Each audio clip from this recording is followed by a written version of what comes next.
Okay, so I'm here with, should we use your real name or not use your real name? Or should we just Yeah, you call can use, you similar? you can call me Lyndsie. That's fine. Okay. I'm here with Lyndsie, and um, we're going to do her intake session. And that is where so Lyndsie, this is where I get to learn everything about you. So I think I explained when we did our consultation call that I want to know everything about you because when you're under hypnosis, I can't wake you up and say, wait, what was that was going on with your dad again? Right? Like I need to know everything up front so that when you're under, I know which direction to take the questions.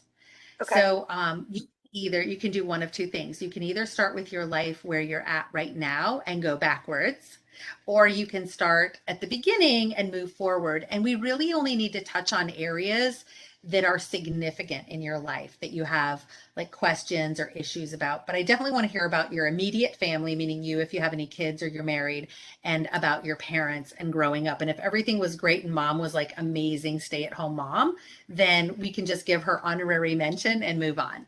But Okay. we don't need to spend a lot of time on her. And we'll focus mainly on questions. And I did send you a list of questions beforehand, and you highlighted some and sent them back to me. So we'll formulate and put all your questions together that you want me to ask your higher self in the second part when we actually do your session. Okay. Okay. And then once we're done doing this, I'll give you a little bit of coaching on what to expect when you're under hypnosis. We'll do some coaching.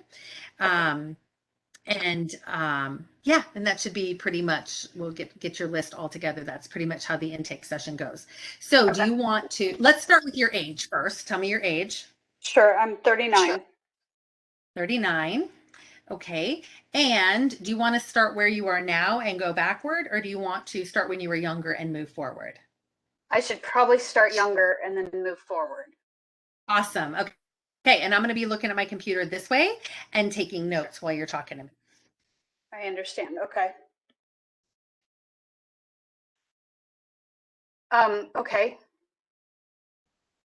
Um, how do people usually start off? They Start off by telling me about mom Sorry. and dad, your childhood, what your relationships were like with your parents or your siblings. Yeah. So I'm the middle of three.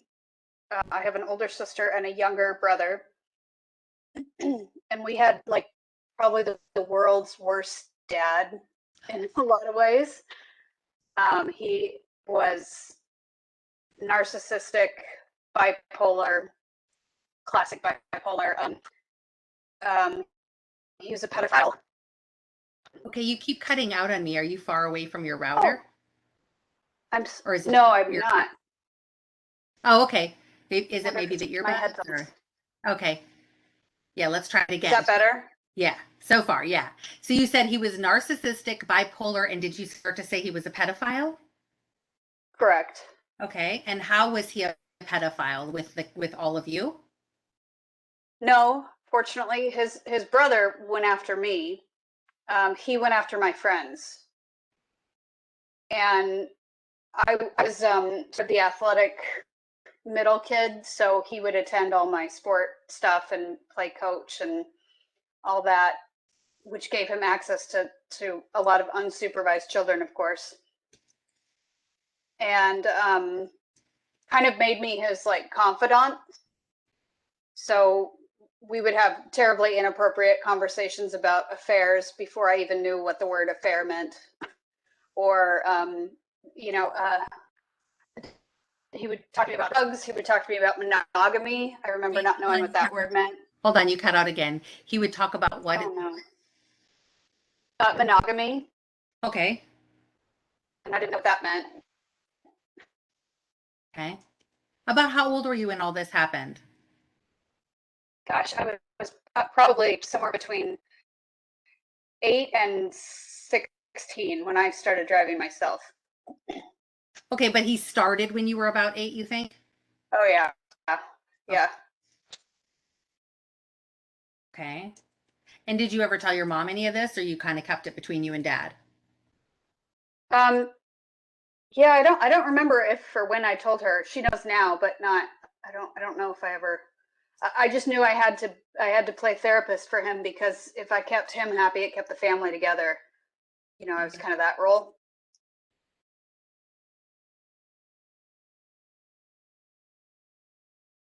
So did you know that if he was doing things with some of the teammates or your friends, do you know that he was actually doing things?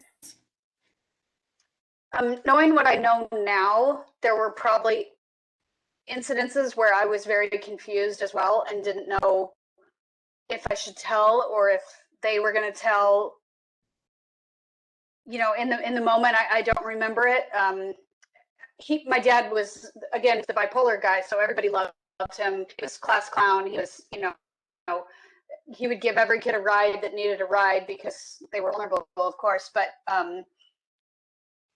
and so I think I wanted to hold that image of him, but there were plenty of incidences where it was like, oh geez. I think at one point when I was about 14, I told him that you can't touch my friends anymore, like because we were hitting puberty and it was getting weird.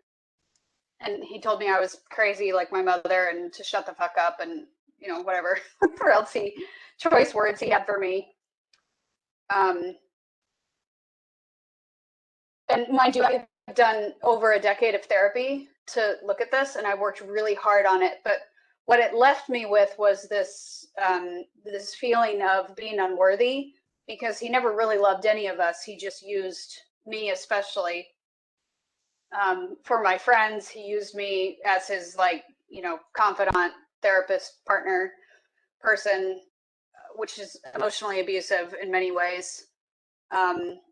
When I told him and my mother about his brother who was inappropriately touching me, my dad said I was crazy and made that up and ignored it and told me I was lying basically. But looking back, it's because he was doing the same thing to my friends. So it sounds like there's probably some sort of pattern there on his family, right? Yeah. Yeah. Yeah. So do you know anything about like his father or mother doing anything like that? No, he has some story about some babysitter that touched him once, but I don't know. Um,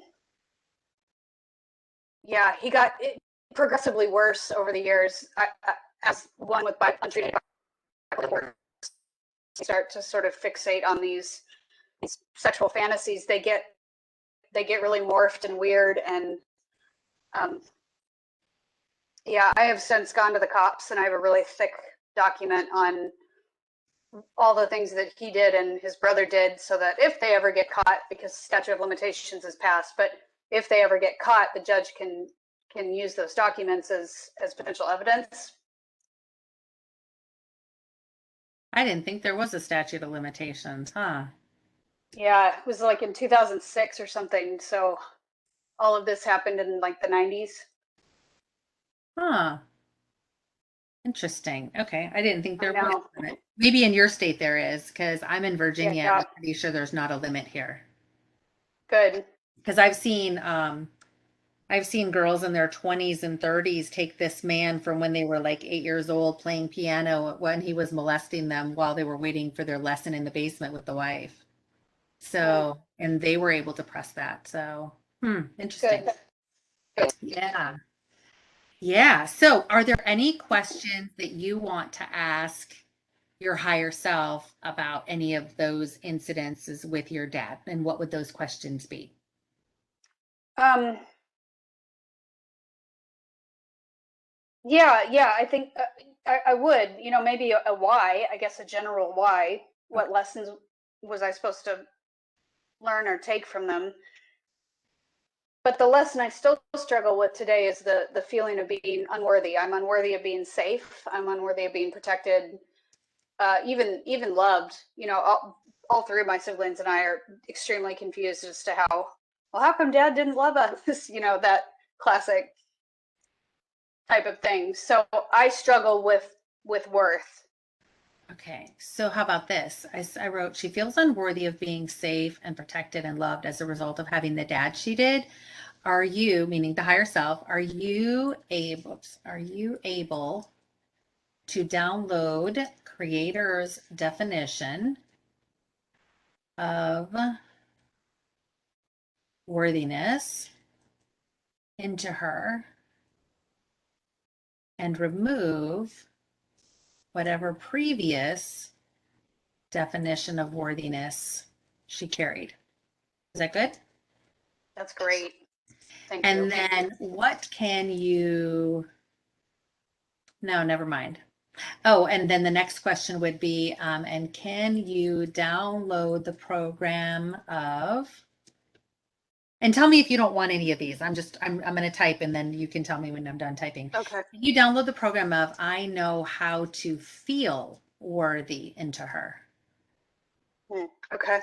Great. And then can you, the follow-up, this is called something called theta healing. So these are like three questions that go together.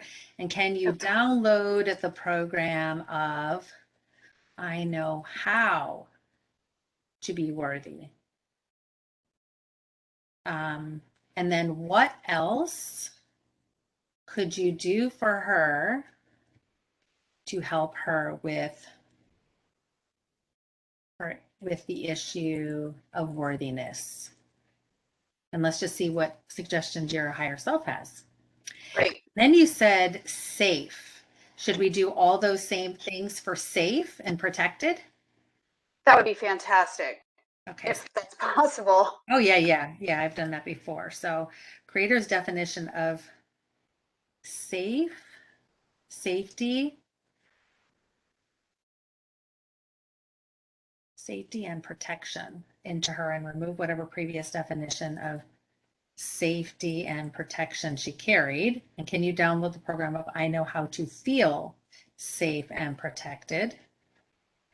And I know how to be safe and protected. And what else can you do to help her with the issues of safety and protection? Yay. Okay, good. We got that. Awesome. Okay, where's Dad today? Is he around? Do you have any contact with him? No, I haven't had contact with him in almost a decade. Okay. And the only way I would is, sorry. Say it again. Oh, I know you cut out too. I'm so sorry. Yeah, so you haven't had contact with him in over No. a decade. So how did that end? Like, how did you end it with him? My parents got divorced when I was 22, and all three of us kids kind of eventually cut contact on our own with him. He really likes to keep people in chaos and fear and all that, and he was just disturbingly healthy. So I think it probably was a year after the divorce that I, blocked him and did all the things, and then he's only shown up at like my grandparents' funeral, unwelcome. Uh, And I've seen him, but I went to the police just a couple of years ago because I learned what he did to my best friend growing up, and I didn't know what he did to her. And she was like, "Whoa, I didn't know you didn't know." And I said, "Of course I didn't know." So she told me, and I just absolutely freaked out and went to the cops and said, "This asshole is probably doing this to more kids or people or somebody." And what can you do? And they said, "We can just take down the record, and if he ever gets caught, we can include these in the court case." So I started asking around, old friends, old teammates, if they had any stories, and people came out of the woodwork with stories. Some people wouldn't talk to me, understandably so, because he was pretty awful to some of my friends. But the ones that did come out and say something, I reported it to the police as well. wow. That sucks. Oh my gosh. I know. Wow. So what did your mom have to say about all this? Right, exactly. So my poor mother just lives in horrific guilt from it, which I hate for her. So did she know that any of it was going on at the time, or it was a shock to her? Um, Again, looking back, she was like, "Oh, yeah, there were probably signs that you don't know what to do with, or you don't know what they mean." And then when we were a little older, like I had gone off to college and stuff, she knew, and then started sort of telling other parents, like, "Don't let him around your kids, don't let him coach your kids." She would do things like that, and he was off having however many affairs he had throughout their marriage. I'm not sure. So he got kind of uninvolved with all of us when we all stopped liking him. But yeah, 22 was the divorce, and that was like a long time coming and the best thing that ever happened. And the only person that still has interest in seeing him for some reason is my brother's girlfriend. Maybe they're engaged now, and she thinks that we're poor family members for not including him in our life and whatever. So let's figure out what the problem is with you cutting out, because it's like every few Oh, words. oh, no, really? Yeah. Switch these. Sorry. Okay, let's see if that works. Yeah, Okay. it was almost like you were gargling rocks or something. Oh, that's terrible. I'm so sorry. Is Okay. this any better so far? So far, yeah. Okay.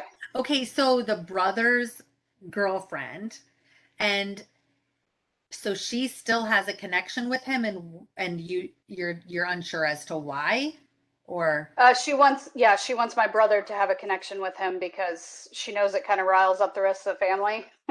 huh. So yeah, she's not a good person. I'll get into her in just a She second. sounds great. Yeah, Okay. I know.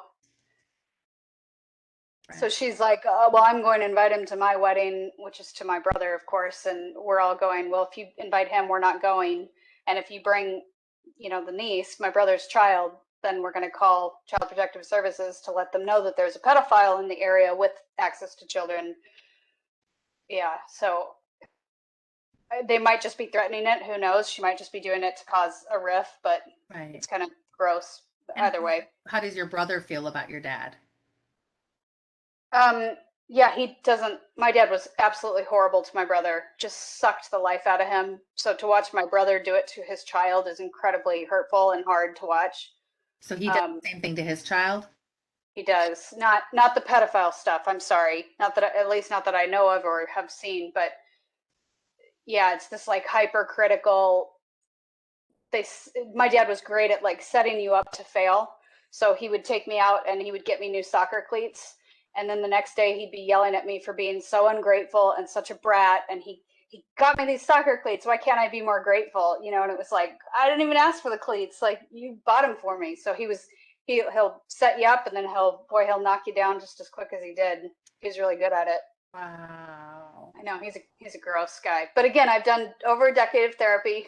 I've worked really hard. Yeah. Yeah, that's To awesome. face it and improve it. Yeah. Wow. Okay, but your brothers kind of took after him in that respect. Yeah. Okay. So are you and brother very close? No, I can't. I hate both my siblings with a passion. I would like to explore that if that's possible. Just what is the meaning of those damn relationships? Because Okay, my sister just as. okay, you have a sister too. Okay. Yeah, I have an older sister. So brother's younger, sister's older. Correct. Okay. Okay, let me go back to the list of questions then. Oh, we forgot to ask the question of what lessons, if any, what did she want to learn? What? Wait, I don't know if there were any. Okay. Okay. Well, how about if we just say generically, why did she choose the father that she did? That'd be great. If that's a typical question that you can ask. Yeah. And then were there any lessons there for her in that relationship? Okay. And then your siblings. Tell me about your siblings and why you hate them so much. Oh my gosh. Yeah, so my brother grew up to accidentally have a daughter that he never wanted. And so my mother raised his daughter, which means that I got to kind of play mom for a long time because I would go home and stay with my mother. And I could give her a bath at night and put her to bed and then get up with her the next day. And it was like the greatest experience of my life. But to watch him around her is just horribly sad. He's just everything she does is wrong and he sets her up to be wrong and he calls her stupid and just everything that would break your heart that you could say to a kid. And then his girlfriend, fiance, whatever the hell she is, really doesn't like the kid either. So they both treat her just horribly. I've only stepped out of line and said to them once, like, you guys need to relax. She's 8, like she's gonna try and negotiate. This is part of her brain development. Relax. So they really don't like me because the kid likes me. Um, And you've never thought of like calling child protection on him or anything? we thought about it with the child's mother a couple of times. Gosh, I don't know. It's hard. If I call Child Protective Services, would it make it worse for them? I have emailed the school counselor and said, please have sessions with this kid because she's struggling, and I don't know if that ever happens. Yeah. Because I know first, because I used to work in the court. So I know first they always look Okay. at placing the child with family Okay. if there's proven abuse. And they question the kid and ask the kid, and they're pretty good at getting to the bottom of abuse.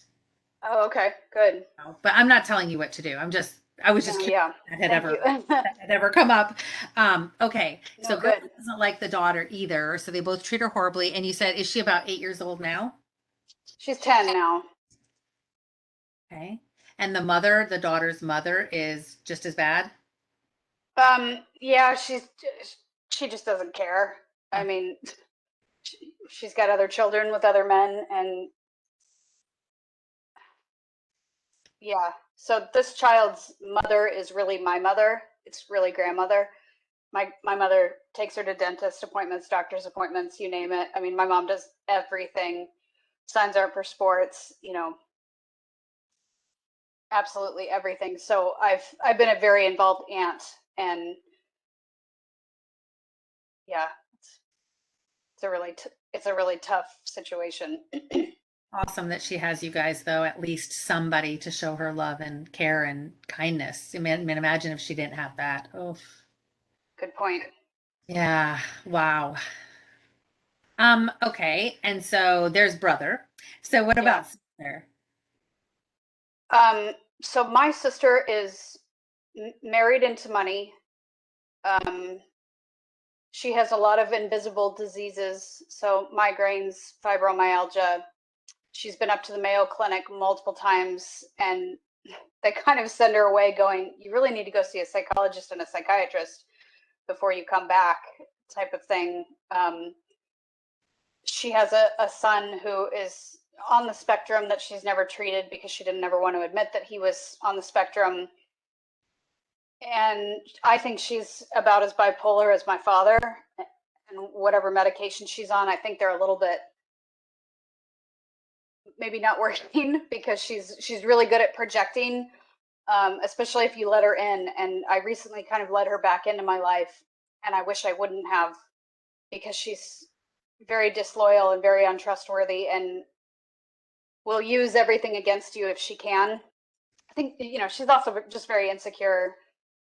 Doesn't really want to get better. Doesn't really want, you know, maybe goes to a therapist once a month, but skips all the other appointments because she has a quote unquote headache, which I'm sure she really does. I'm not saying she doesn't. It's just, if I had a child, I would do everything hell bent to be in that child's life as much as possible and not be in bed. Right. So it's easy to judge her from the outside, but then when she starts to get into my shit with me, and because I let her in, it's like, oh my god, what such a mistake. And the projection that she dumps on me. So for example, she just told my mother and I that we're horrible people and we don't love the niece because we won't grovel to the girlfriend of my brother. And she's like, if you love that kid, you will grovel and you will send this girl flowers and you will be nice because that's what's going to make the relationship good. And we were like, yeah, well, we've tried that. That doesn't it doesn't mean we don't love the kid. So she likes to stir up shit too. So Wow. they're Lots of both, yeah. toxicity. Isn't this fun? I know, I know. I'm so sorry. I don't mean to dump all the No, toxicity. I have no, better stuff. I'm right in here with you. I'm feeling It's it. Like, don't terrible. worry. Ugh. So, yeah, no, trust me. My Ugh. family is so toxic. I've cut out almost every single one of them. Oh, And really? oh my God, my Okay. life is so much happier. There was a psychologist Okay. one time. So I was a nanny in college. And the mom at the time was trying to process or meeting with a psychologist to process being sexually molested by her dad her entire life. And Oh, so she was working on that, and she kept, going out of her way to see her mom and see her dad, and her mom just would deny it even though the mom knew it happened. Like the mom knew at the time that it was going on and she just pretended she didn't see it. And so the oh, mom still won't admit it. And so she's tried to confront her mom and her dad, and neither one will admit it. And they tell her she's making it up. And she's like, I'm not making this up. I mean, I was well into my teen years before he quit. Like, I wasn't making this up. And, and so the psychologist, she told me something. So I was in college at the time, and she told me that the psychologist shared with her, just because someone is family does not give them a free pass and mean that you have to let them in your life. Because if they're not someone you would want in your life, if they weren't family, why do you want them in your life when you're an adult just because they are family? If your right. life is better without them and more peaceful without them, why do you not choose peace? Why would you choose them when they're not even choosing themselves? And so I took that to heart. And I didn't do it right away, but eventually over the years, and especially with my spiritual journey, I've actually been told by my guides to cut out certain people like my mother who Oh, won't grow up and is an alcoholic and just caused just chaos and tried to still yeah, tell me how to parent my own children and things after telling her nicely that she had to stop, then setting the boundary saying, if you do it again, you're not allowed to be in my life or my children's yeah, life. And so, of yeah. course, she did it again. So, but my life is just, I mean, Mother's Day was hard the first few years because it was like I had to grieve and mourn the mother that I wished I had had. I had to grieve the dad I wished I had had who watched me be abused by my stepmother.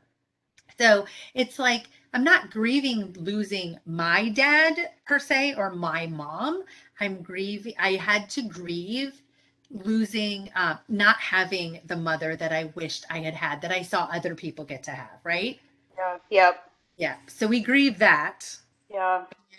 and then we move on, because if we stay in the past, which higher selves have said under many people's sessions, that just keeps us stuck, right? Yeah. It doesn't Yeah. allow us to move forward. We have to grieve those things, just like the death of anything, the death of a mom who wasn't a mom that she should have been, right? Grieving Right. the death of, a dad who would protect his daughter from a wicked stepmother. I had to grieve not having a dad who would protect me, right? Yeah. So you Yep. grieve those things and you process it like you've done with your therapist, and then we move on, right? But Right. Right. we stay stuck in our story. We stay stuck in our story. Right. Exactly.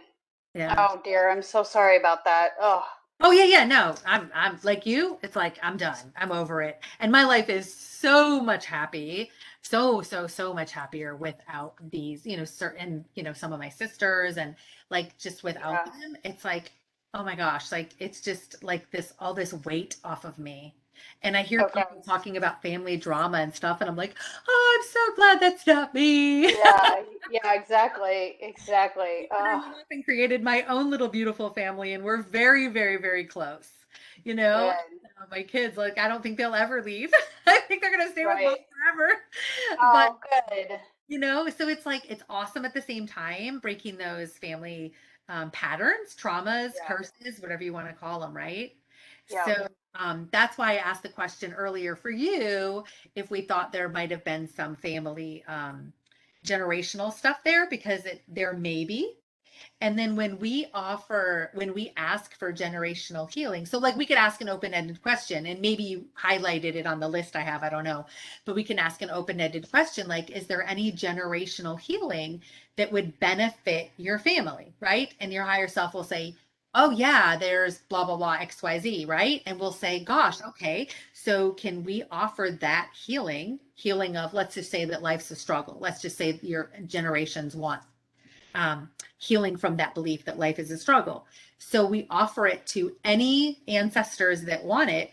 And then a question I like to ask afterwards is, how many ancestors picked up that healing?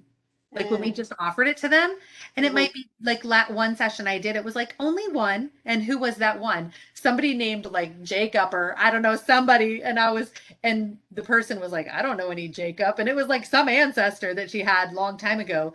And he Yeah. picked up on that healing and took it for himself. Wow. Yeah, so it went for her, any future offspring for her, it spreads out far and wide. It goes back and forth. And I mean, you could even offer any kind of healing you wanted for your niece. Like you can even offer whatever protection. Wow. You can ask to have like a bubble of unconditional love permanently surround her. Like there's so many different things you can do for her too.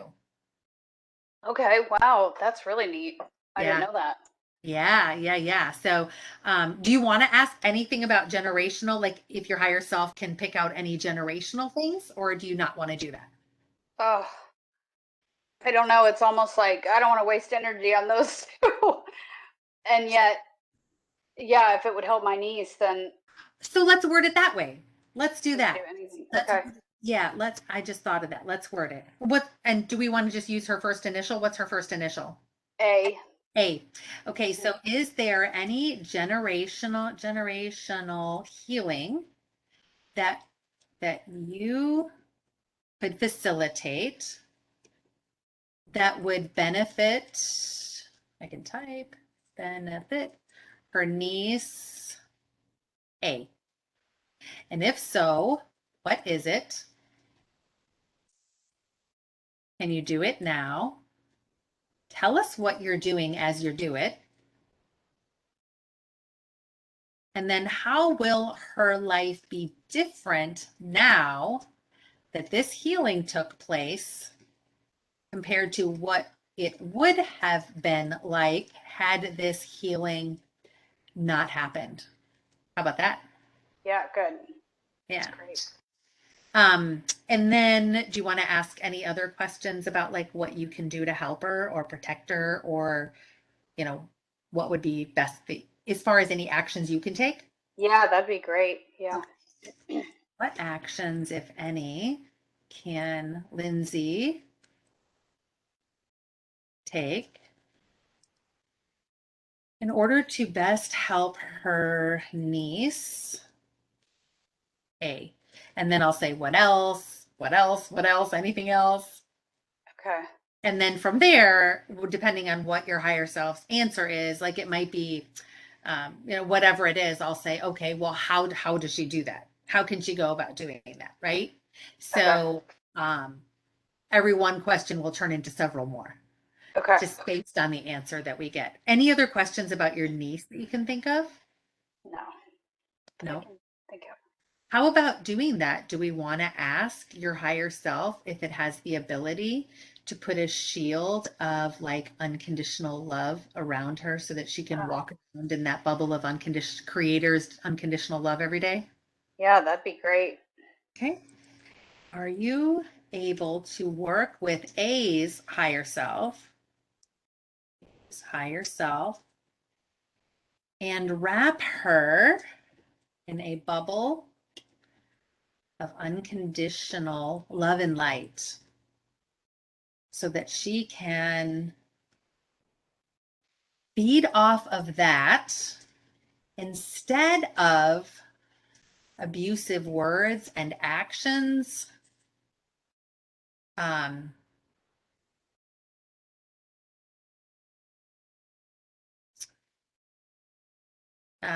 thrown at her by others? How does that sound? That's great. Isn't this awesome being able to do this for someone else? Yeah, very, Yeah, very. super awesome. Okay, yay.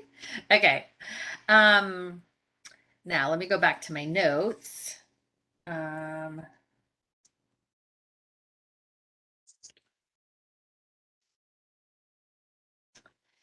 Now, what about, do you want to ask about if you're supposed to keep your sister in your life or how you should act around her, or any advice about that? Or are you going to just handle that on your own, or would you want to ask about it? Yeah, I can ask about it. Okay, like what would you want to know? Should she have a relationship with her? And if so, what does it look like for your best and highest good? Sure. Okay. Should she continue to have a relationship with her sister? And if yes, what should that relationship look like Going forward. Okay. Now we barely touched on mom. Tell me a little bit about mom. Oh my gosh, my mom and I are extremely close. Um, when I was first starting therapy, it was like, I'm mad at mom. And then I worked through a lot of that. And, she's the only parent left. So my siblings we're all really mad at my dad, but none of us can get mad at dad because he's gone. And we don't want to mess with him anyway. So they all take out their shit on my mother. It's horrible. Um, Because they're looking yeah, for someone to be yeah, a to scapegoat for their blame. pain, right? Exactly. Exactly. It's really hard to watch. And my mother feels incredibly guilty for how we were raised and staying with my father and not knowing how to get out of it. He was really manipulative with her. Um, yeah. And my mother's done nothing but foster my spirituality and has taught me a lot and let us kind of grow with it on our own. And yeah. So, how long would you say you have been into like more spiritual stuff? Oh, our whole life. Oh my gosh. Okay. Yeah, we were raised, thank goodness, with it. Um, she would give us crystals and we'd go into quote unquote crystal land and we'd have dreams and she'd let us talk about them and we'd see stuff or hear stuff and she'd tell us who it was or what it was that we saw. And yeah, Hmm, so it was very fostered, but it was never forced. So as an adult, I've had to come to her more and more and say, I really want to learn this. Can you teach it to me? And she will if I'm persistent enough. She's wow, pretty ridiculously psychic herself.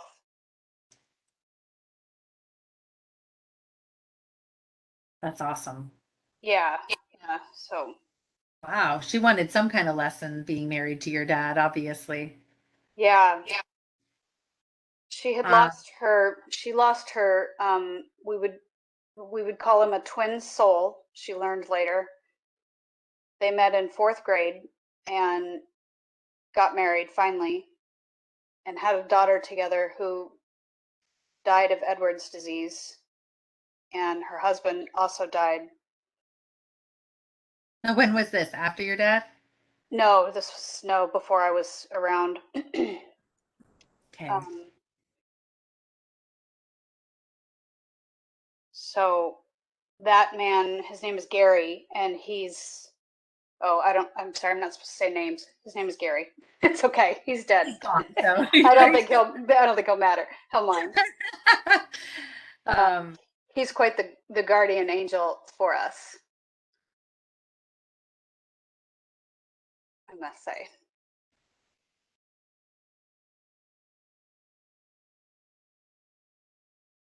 awesome. And if you ever want, and not saying you have to, because we have to, keep on target for the most important questions. But if there are ever anybody you want to ask that's passed already, if they have any messages or anything, you can absolutely ask for that too. So like if you Oh, wanted to hear from Gary, you could. I'm not saying you have to. I'm just saying just keep that in mind. Even if it's a pet that's passed on, you could do that too. oh, cool. Okay, great, Yeah. great. So, okay, so that's about your mom. Anything else about mom? You guys are close today and Very, okay. very, yeah. And you're one of the three that don't hate her and blame her for everything. Yes. Ugh.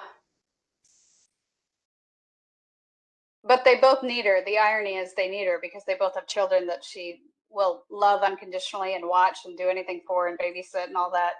So the irony is that, they can yell at her and tell her how horrible she is, but then here's my kid. Take take my kid for the next 12 or 24 hours or whatever it is and, you know. Got it. So, Okay. Wow. Okay, so we made it through family. yeah. What's next? So I left when I was 18. I left for college, never looked back. Um,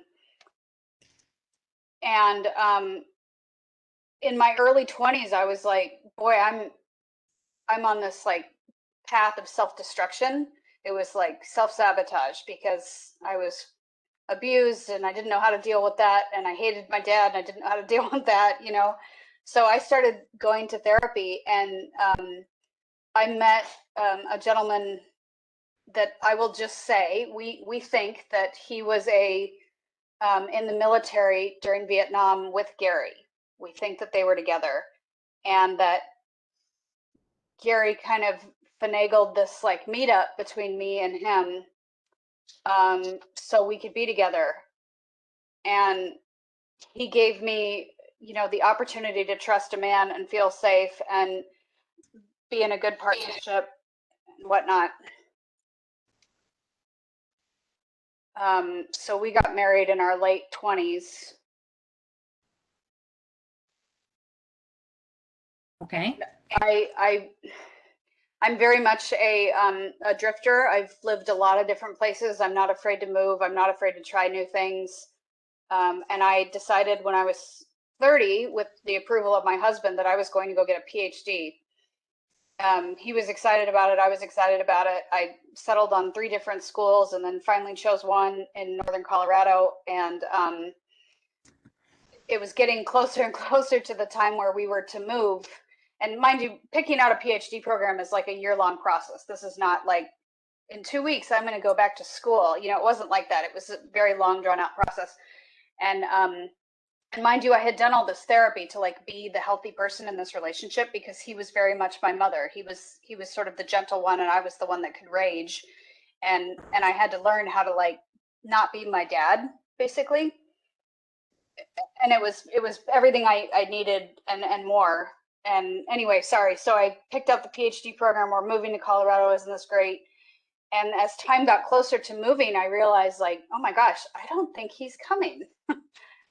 And I called my mother one day and I was like, I don't know what's going on, but I don't think he's coming. And my mother said, well, just get a 1-bedroom apartment, get it near campus, and he'll come when he can. And he had great excuse after great excuse. You know, we have to sell the house, we have to rent the house, we have to refinance, we need 2 more weeks of insurance. Whatever his reasoning was, like, kept him, and I went. And I would continually go back to visit him at the beginning of my program. And he came out just once to visit me, and I remember trying to get him excited about the place, and here, meet these kids that I teach, and here's my advisor that I came here to study under, and here are some of my classmates. And he just wasn't having any of it. And I just broke. I don't know what the hell I did looking back, but I broke. And I went back to Colorado after one last visit in Memphis where we were, and I said, that's enough. Like, I'm going to start enjoying my time in Memphis, and if that's without you, then, or in Colorado, I'm sorry. If that's without you, dear husband, then so be it. And I ended up having an affair, to nothing I'm proud of by any means, but I met my father while I was without my husband. Boy, I met the narcissistic, you know, God, asshole, just manipulative jerk. And it was just like, oh, I know this game. I can make him love me because now I'm an adult. And it's not my father, it's my partner. And so I got completely tangled up in this affair. I asked for a divorce, and I feel like my life like split into these 2 dimensions. And the one that I went to when I asked for the divorce and followed through with it was like, I wasn't supposed to do that, if that makes sense. So I don't know Felt if like there's you weren't supposed to get divorced from your husband. correct. Oh, okay. But you did? I did. Yeah. And then what happened with Um, you crazy guy? yeah. So oh, sorry. No, I said what happened with the new crazy narcissistic guy. Um, yeah, I flittered in that relationship for a good 5 years. He moved away, I moved to another place, and we tried to keep this long distance. Of course, he cheated. You know, who knows how many times he actually cheated, but he cheated, and shocker. And of course, it didn't work out. And I knew the whole time I was with him, I don't want this to work out because then I'm just going to recreate my parents' life. Right. Right. And yet I was so into like, I just have to make him love me because I failed with my dad, you know. Ugh. So then when I finally kind of shook him, it was like, oh my gosh, what am I doing? And somewhere in between signing divorce papers and getting my PhD, my body went into like, you're supposed to be a mom, right? And my biological clock, my ovaries started talking, everything. And I was probably about 32 at the time, going, I've got plenty of time to mess around with this narcissist before I have children. But when my ex-husband and I got married, I felt the souls line up that we were supposed to have. It was like this coming together of, my family loved him and everybody was mad at me for getting a divorce. His family, my family, and it took me a couple of years to kind of go, well, he also didn't come. He didn't make the effort to come when he said he would. And that was really disappointing. But yeah, somewhere in there, I just feel like I took the wrong path, and I don't know how to view it as okay now. Okay. Okay. Okay. Okay. Um, So is there a way to ask about that? And yep.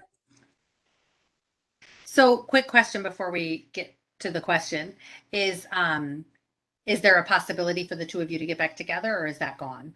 no, he's married to a friend of mine Oh, okay. and they have children together. So no, Okay. I wouldn't get back together with him anyway, but um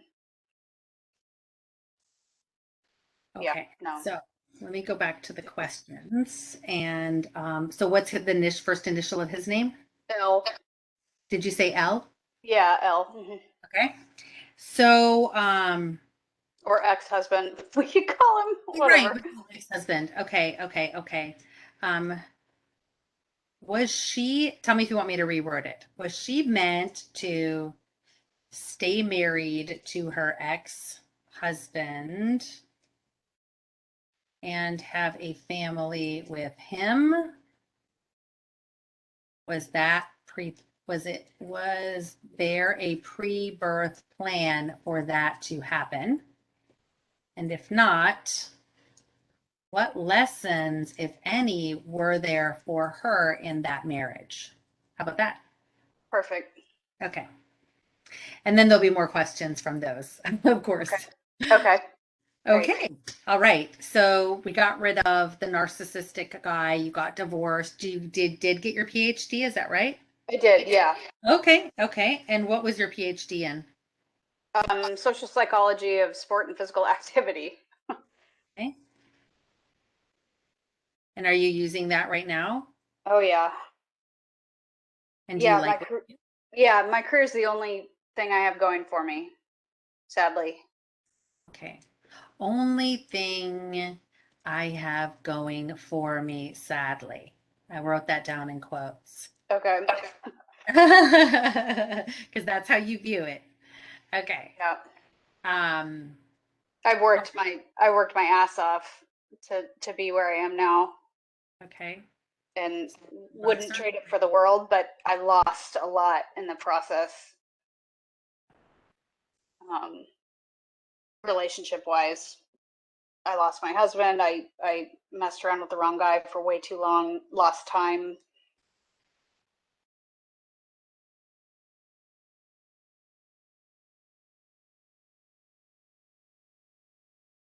I'd like to know if it's possible to ask about what it was I was supposed to learn with that narcissist Okay, yeah. Let's do that. or something along those lines.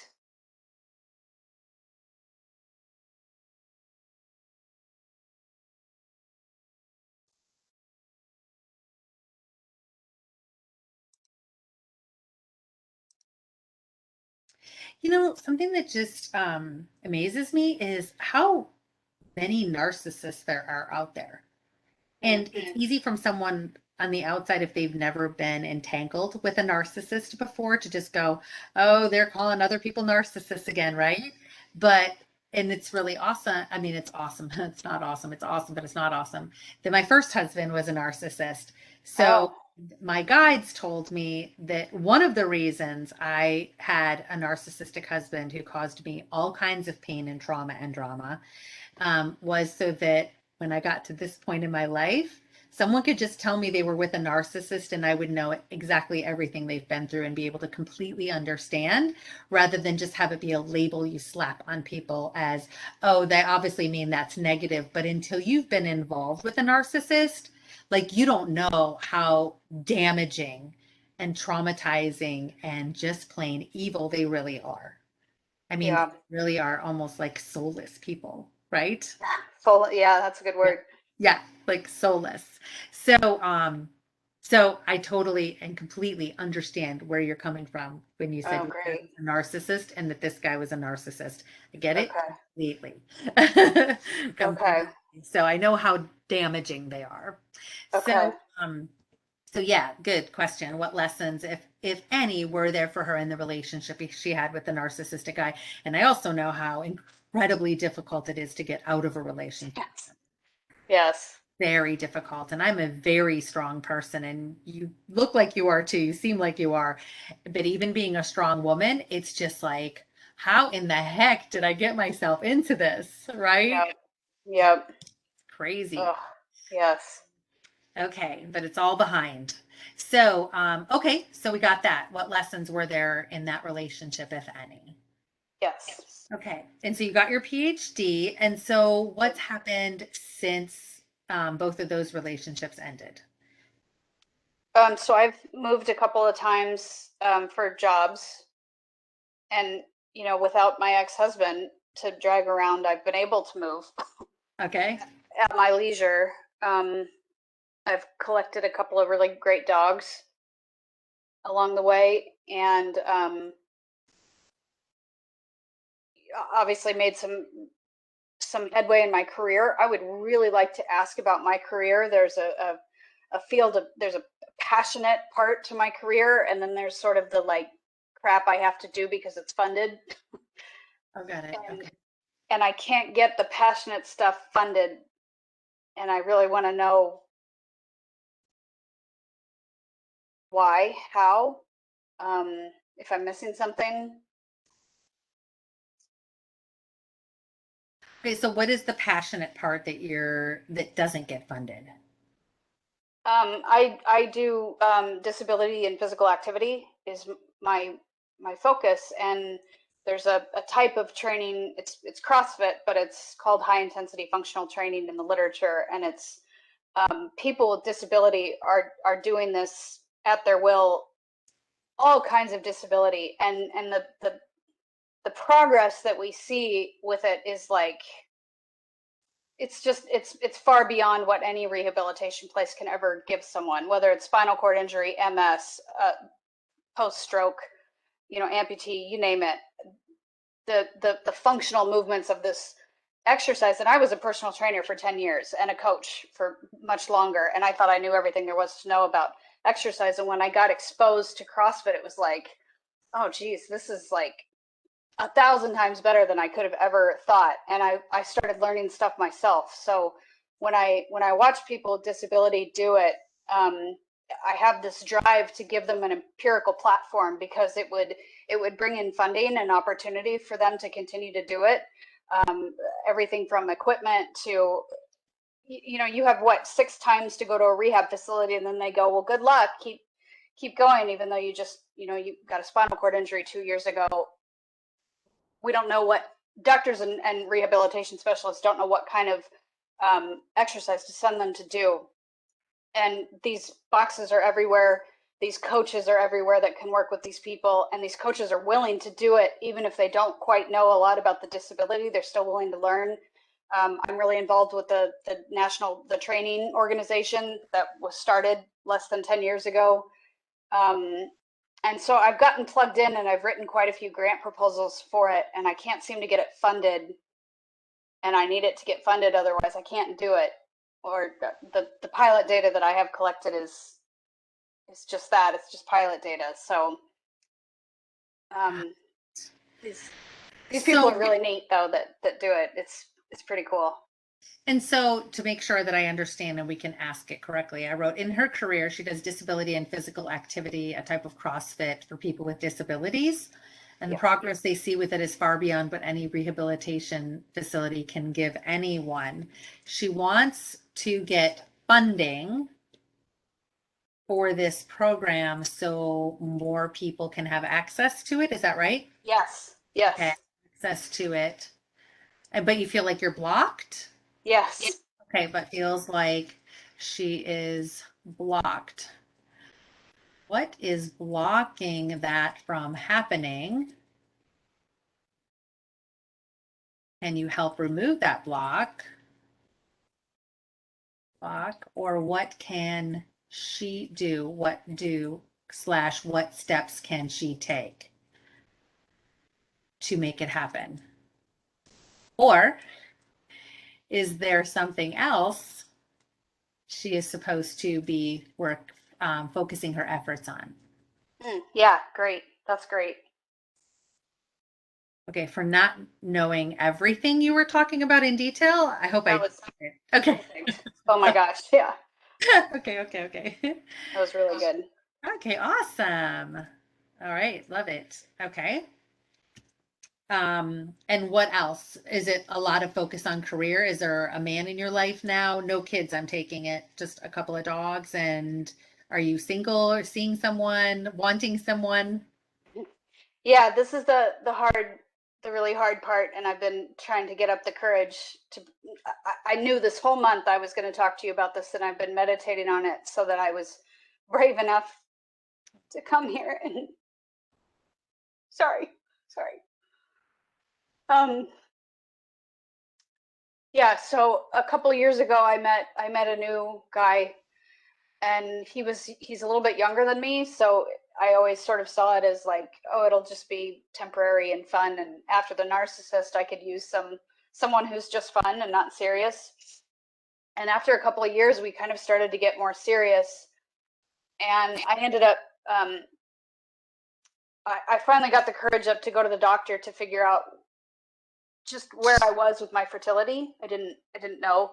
I was pushing 36, and it was like somebody told me just a blood test, just get the blood test done, and then you can have a consult. And so I did, and I learned there that I would never have children of my own. I would have to buy an egg or adopt. And I sort of put that in my back pocket, and I never really felt anything because it was a lot more hurtful than I wanted to admit, and I wasn't ready to look at it. And until I moved here where I'm at now, which is Kansas, and I found a therapist here that I felt comfortable enough to kind of broach that subject with. And we ended up doing a lot of meditation work, and I started reading some books by this woman. She's some Russian woman, Julia something, on how women have overcome infertility for decades, and here are their stories. And I kind of I didn't know that was a possibility. I thought I'll never be a mother. It is what it is. And when that happened, I started reading those books and doing these meditations and tracking my period. Even I didn't take anything else or nothing, but I ended up pregnant somehow. I wasn't trying. I wasn't not trying, I guess, but I certainly wasn't trying. The guy I was seeing, we were kind of on the outs. We didn't live in the same place anymore. That was the younger guy, right? Yeah, the younger guy. Yeah. Um, we certainly weren't like going anywhere, and I couldn't believe it. I ended up pregnant. Boy, I was, the first 8 weeks, I was like scared to connect with it, I was scared of everything, just frozen in place, scared. And he turned out to be really awful and not supportive during that time. Um, and then at they had me come in a lot because I'm older, and at the 10 week, when I heard and saw that heartbeat, it was like, okay, we made it past that 8 week. We're at 10 weeks. I'm good. I can start to maybe enjoy this and look forward to it even, and relax a little bit. And the 12-week, I was told the results of the blood test. It was a boy, and my son had Down syndrome. And I immediately got sent to a maternal and fetal medicine doctor in a bigger city nearby. By my 16-week appointment, I was told that he has way too much fluid and he's probably not going to make it. There's nothing you can do. He'll just call us when you're going into labor and we'll help you deliver a stillbirth. And I went into like fight mode. I turned to other mothers who have children with Down syndrome and had similar diagnoses. I went to 3 different states and saw 6 different maternal and fetal medicine doctors, which is they're hard to find. It's a small world. They all know each other. And I was looking for a doctor who would drain the fluid and or do an echocardiogram to tell me what the cause was, because if it was his heart, there were certain things we could do in utero, and if it was his lymphatic system, that was a whole other thing. Boy, Tracy, I went to a shaman, I went to an acupuncturist, I went to a Chinese herbal medicine doctor. I meditated, I prayed to Mary. I've never prayed to Mary in my entire life. And God, I prayed to Mary. And every time I went to the doctor, it was just a huge kick to the gut. Well, you have a 1 in 100 chance of making it, they said. Why would you not terminate? Everybody told me to terminate. You really need to terminate. He's probably not going to make it. And as a mother, when you hear 1 out of 100, you still hear that one. There's that one chance, that he could make it. And why would I take that away from him? And I connected to him as a spirit. I connected to him as my baby. I lived his whole life out in my head. Everything from his first trick-or-treating to playing with the dogs to I would feel his little hand in mine. His first day of kindergarten, I would have taken the Down syndrome 8 times over. I learned everything there was to learn about Down syndrome, and got involved with those communities to find the right doctors to go to. So at 16 weeks, they told me that I'd be lucky if he made it another week. And we made it all the way to 22 and a half weeks. And I was shooting for 24. So that some neonatologist might have a chance at saving him, because at least he would be viable by then. And we only made it to 22 and a half weeks. My body was starting to fail because of the fluid that he took on. It's called mirror syndrome. It'll start to go into the placenta, and then eventually it would have gone into my heart.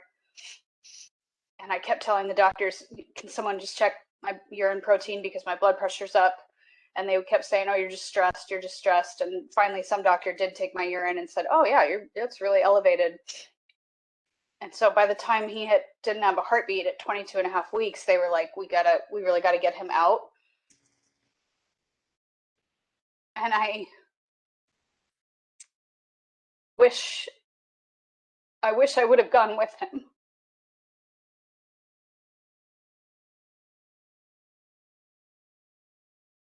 So did they induce labor? They tried for 3 days, and I wouldn't dilate for some reason.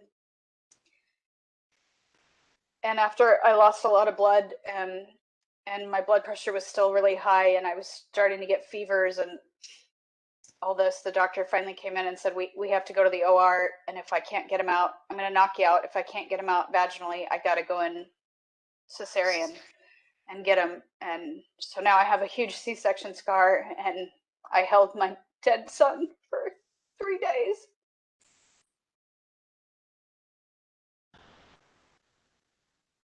And he's the most incredible light and spirit, and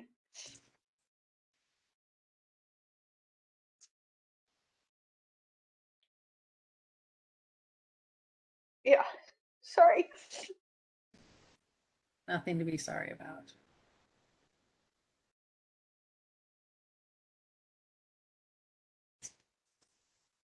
Shame on me for ever being upset about the Down syndrome and that my kid wouldn't be able to try out for varsity sports, like talk about perspective. I would have taken the Down syndrome 8 times over if it meant my son would have a shot at life.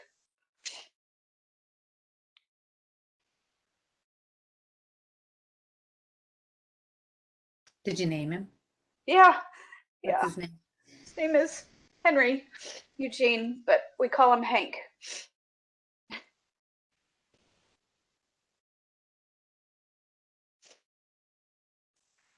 Had to be hard for your mom too, right?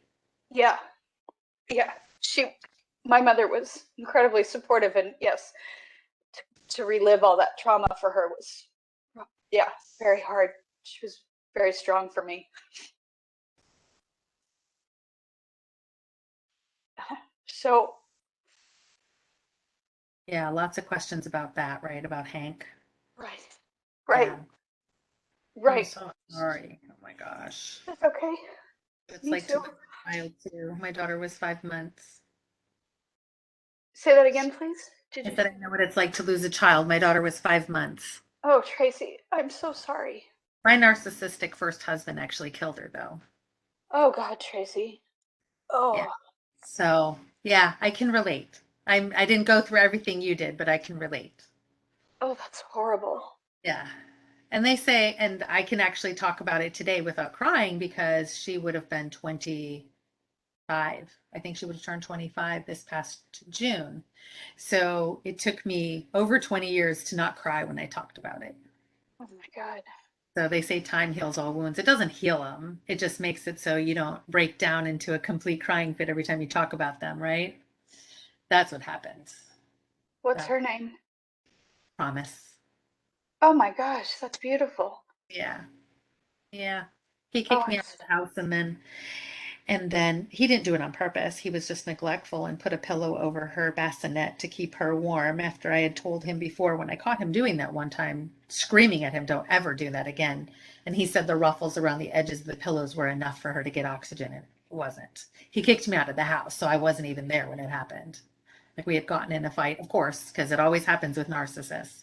But this isn't right. about me. So I'm I just so wanted you to know sorry. I can relate. And I'm so Thank sorry you. for you and what you went through. I'm so sorry. Thank you Um, for telling me that. yeah. Um, okay, so what are we going to ask about? Hank. Beautiful Hank, the light. Okay. I know. What, Was he just a moment like that?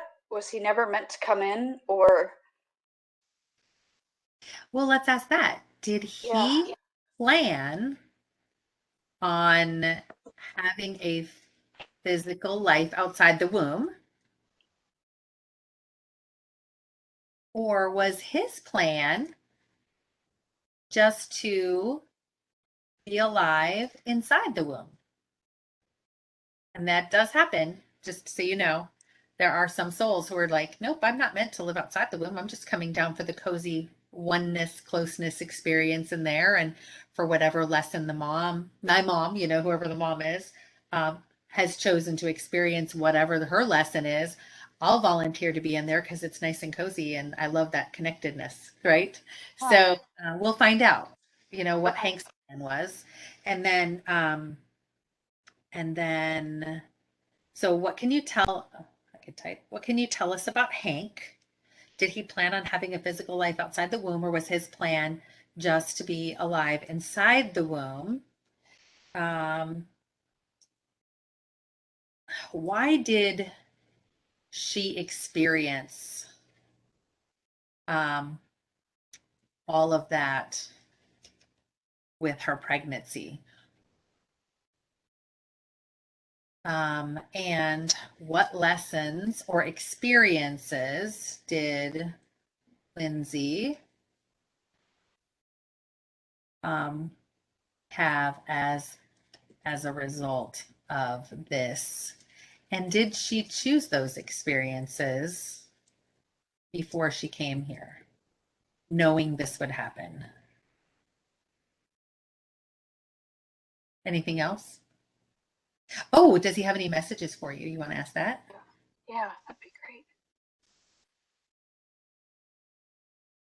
I'm finally to a place where if I meditate and I ask to see him or feel him, he comes and I can connect.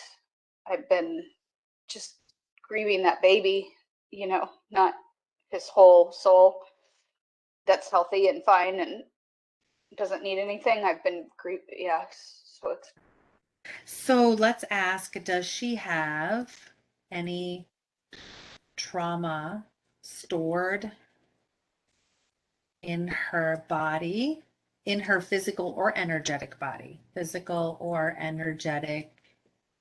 body, as a result of, in quotes, losing Hank?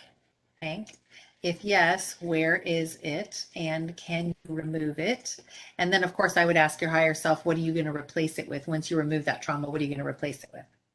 oh, okay. Um, any other storage trauma? Question mark. Um, is there, how about this? Is there any other healing you can give her surrounding that whole situation to help um, I guess just heal her heart, right? Yeah. Because it's the biggest heartbreak ever, losing a child.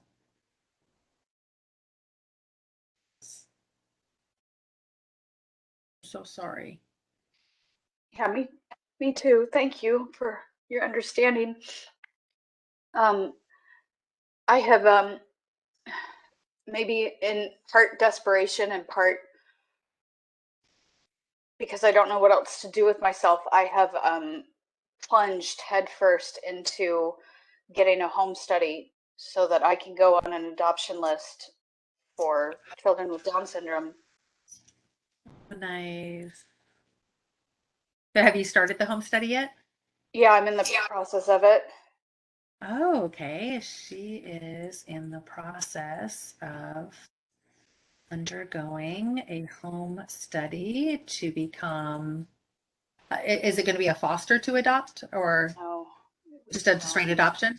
yeah. Oh, yeah. An adoptive parent to a child with Down's syndrome. Oh my gosh, like that just like made my heart just like sing. Like that's so beautiful. Like Oh, what a really? beautiful memory for Hank. Oh, yeah. Wow. That's so beautiful. So I'm okay. So this is what I would like to ask about is that my, you know, my odds. I'm a single mother. I've that guy that the young guy that got me pregnant was just so awful during that time, and I'm only being cordial because I still have medical bills that I need help with. Um, but I'm fairly certain that I need to just separate from him for good. But as a single parent, my odds of someone either choosing me or being the next in line to get to adopt are lower than that of an intact family, obviously. And my age doesn't help either. However, the woman at the National Down Syndrome Adoption Network, she now knows me very well and knows my story and said, just get on her list and she'll do what she can. Yeah. And I'm letting people know so that doors are open, I guess, Yeah. shamelessly. That's awesome. So, if we put this on social media and anyone knows of anyone having a Down syndrome child Yeah, is looking for a parent to adopt, Lyndsie is the woman yeah, who will yeah, love your child. exactly, exactly. Wow, that would be amazing. Yeah. So, and I know these are not related at all, but um, I was number 5 or 6, and I think actually, no, I take it back. I was number 7 on the waiting list. There were 7 families ahead of me to adopt a cat. I told you it's not related, but it is. Adopt a cat from a shelter. And I wanted him so bad because I went in and I met him at the shelter. And this was in college. And I knew there was a connection. And I was like, Oh, this cat is meant for me. Like, There is no doubt this is my cat. And when they told me I was like number 7 on the list, I was like, and then I was like, nope. I was raised Christian. And so I was like, nope, I'm not letting any fear come in. I'm not letting any thoughts of doubt. Nope. That's my cat because I felt that connection and I know that me and him are supposed to be together. And yeah, long story short, I ended up getting the cat. And Oh, so wow. yeah, how do you do that when you're 7th on the list? And this cat was beautiful, right? He was beautiful. Wow. And it wasn't the beauty, it was like there was just some connection between him and Yeah. me. It wasn't because he was so beautiful. He was this beautiful Maine Coon. And Oh, anyway, so um yeah, if you have a soul contract with a baby out there, it's going to happen, regardless, okay. regardless of whether or not you're a single parent and all of that. So I have full faith that if it's meant to be, you will get your child. Absolutely. So, should we ask about that? Yeah, that'd be So, great. does she have a soul contract with another soul to be his or her mother in this lifetime? And if yes, is it a child with Down's syndrome? Because we'd want to know that for sure, right? Is it Yeah. a child with Down syndrome? Um, what can you, no, let me see.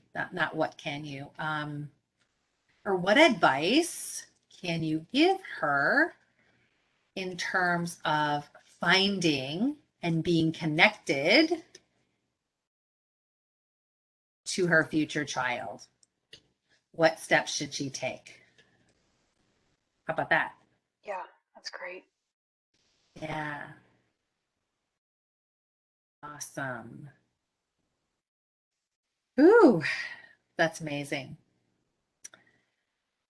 I just have a feeling this is going to end up being a beautiful story. Oh, good. Just do. Hope so. I, Wow. I dare I ask in the last section, you maybe understand this, but I just I keep going back to like, what did I do wrong? What did I miss? You know, because boy, I worked so hard to keep that pregnancy, and I know that somewhere in there I took a misstep or something, unless of course he wasn't supposed to ever come in the first place. Right. And that's what we're going to find out. Give me one second Okay. because I have a book over here and you just made me remember something I read yesterday that might Okay. shed a little bit of light. So hold on. Okay.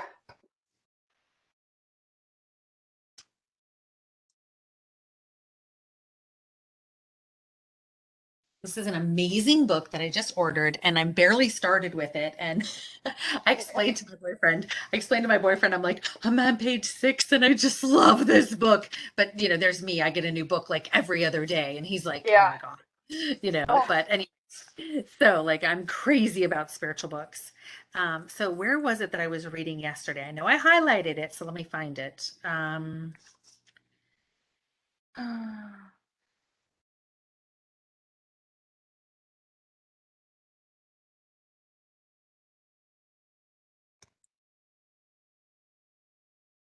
okay. Um, Your human mind wants to understand the how and why of this journey into separation. We do not have an adequate answer for your intellect or ego. Instead, and this is channeled. It's called, I should share it with you. It's called Soul Integration by Oh, Sal cool. Rochelle. Okay. Um, Got it. and again, I'm only barely into it, but I've skimmed through it and it looks beyond incredible, Okay. Nice. with tons and tons and tons of healing in here too. And I was skimming through it, looking at some of the different healing modalities that he calls them the founders. So very ancient souls are teaching Okay. him, channeling in Okay. here along with his higher self. And I'm looking through some of the healing modalities that they're recommending, and I'm like, oh my gosh, my guides taught me that. I didn't even know that was a thing. And then Oh, I'm looking at cool. another one going, and they taught me that too. I did that one. So it's really awesome. That Uh, is awesome. Oh my gosh. And so this one says, this is the founders talking. Instead, we ask you to simply, and I underlined this, accept that this is what your soul agreed to experience. Wow. If it helps, you can think of the ultimate soul lesson as learning to enter a state of consciousness where all the suffering and misery of thousands of years of evolution no longer matters. It's all forgiven. Now we are helping you let go of the deepest layers of sorrow and grief, or what some call the ancient pain. So that's what I underlined, though, was that one sentence, except that this is what your soul agreed to experience. Because if we can accept things, Yeah. you know what I mean? And just be Yeah. like, I don't necessarily, like, my human mind doesn't understand why, but I can go to the stage of accepting that this is what I must have agreed to experience on some Okay. level, right?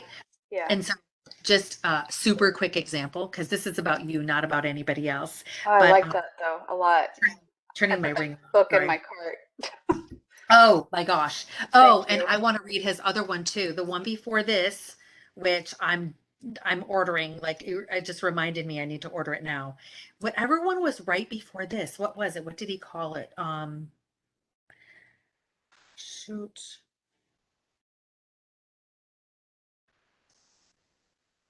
Anyway, look at the one that he wrote right before this one. Okay. That's the one you want to read too. It talks about the changes that are coming on Earth, areas that you're supposed to be living in that'll be relatively safe given the changes that are coming with the climate and everything and stuff like that. Okay. Okay. But, anyway, I gotta plug my phone in. So there is a quick story I will share with you. And it was a guy who I did a session with, and he was traumatized in this lifetime. Now, we never judge anyone else's trauma, and this has been a lesson for me in this lifetime because people like you and I have been through a lot of trauma. We may look at somebody else who is devastated because their car was just totaled, and they're just like think it's the end of the world and they can't believe it and they're just bawling and life is over, and you and me might look at them and go, are you serious? It's a car. Try losing a child. Right? That was always my saying. Try losing a child. Right? I had no compassion for anyone that didn't have trauma as big as mine. Right? It was really hard for me. So, luckily, my guides and my higher self worked with me, and I have a lot more compassion now.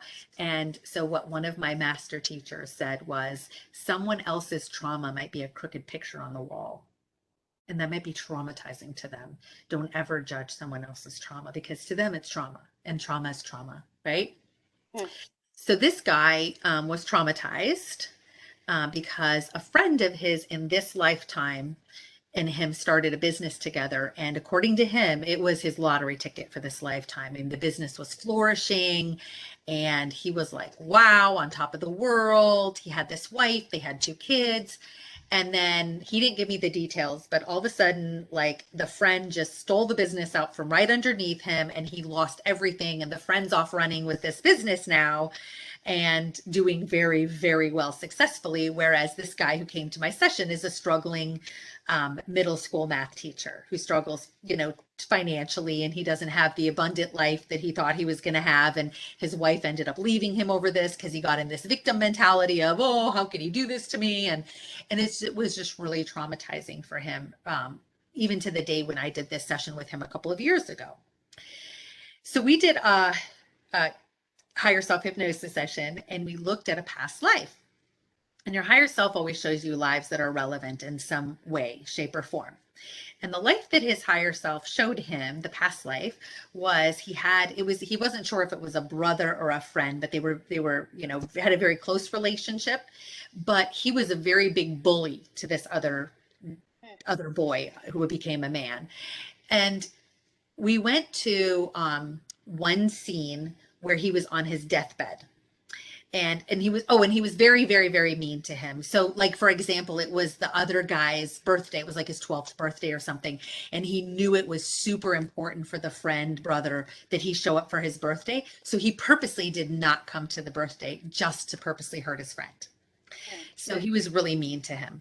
And on his deathbed, he was dying. This guy in my session was dying. And this other guy was there, and they were arguing and screaming at each other because the guy dying, the guy now who had been screwed out of the business, in that lifetime was having an affair with his wife, with the Oh, other guy's wife. And the other guy knew about it. And he wow. was not regretful, remorseful, anything. He was just mean about it. And so he died that way. And so we went up and looked at what happened as he was planning that session. I said, let's listen in on the pre-birth planning session for why you guys, chose why, what happened in this lifetime, or why you chose that lifetime. What happened? Apparently they went up there and they were high-fiving each other, he said. And they were like, oh, that was awesome. Let's do it again. Let's do it again. Only this time you get to screw me because Wow. it's fair. Yeah. So he screwed the friend over by being nasty and mean to him and cheating with his wife. And the woman who was the wife he cheated with in that lifetime ended up being his wife in this lifetime that left him when all that happened. Oh my gosh. Yeah. So Wow. they talked her into coming back again and said, "Come on, let's all three do this again. That was so fun. Let's do it. But this time you screw me because that's fair." So Wow. I want to experience the opposite. And so once he came out of hypnosis and realized that he planned being screwed out of his business with this friend in this lifetime, Yeah. he was able to swallow that pill. Wow. And he was able to finally get over it. Like That's he really was cool. he was stuck on that and he could not get over it before that session. That, So that's how powerful these sessions can be. So that's why I love the questions that we're asking about, to try to help you get over. I didn't have this when my daughter died. I had to just struggle through it. So I think it's yeah. so that you're going to get this. And like the Yeah. last question we're asking, what advice can you give her in terms of finding and being connected to her future child? What Yeah. steps can you take, right? Because it'll Yeah. give you focus and some clarity and something to, let's just say, hang your hat on as far as, okay, here's my manifestation. Now I have a clear vision of how I'm manifesting this, right? Yep. Yep. Exactly. Yeah. Exactly. Awesome. So Yay. can I go back then, Tracy, and ask about the manifestation of that pregnancy period? Mm-hmm. Was it the work I had done? Was it the Oh, partner? What made that possible? Because I do look back and go, boy, I know somehow I manifested that because reading those books and doing the work I was doing. I mean, that wasn't supposed to happen physiologically speaking. So right. How did she manifest getting pregnant with Henry? What made that possible? Um, yeah, was it a soul contract with the partner, with the young guy, T, or something along those lines?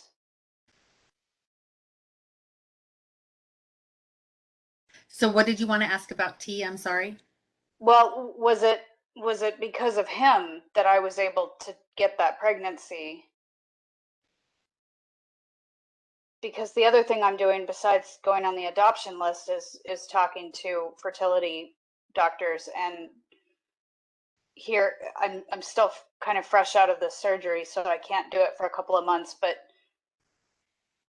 they are going to, retest everything and see where I'm at and see if I can just buy some sperm, or if I have to buy an embryo.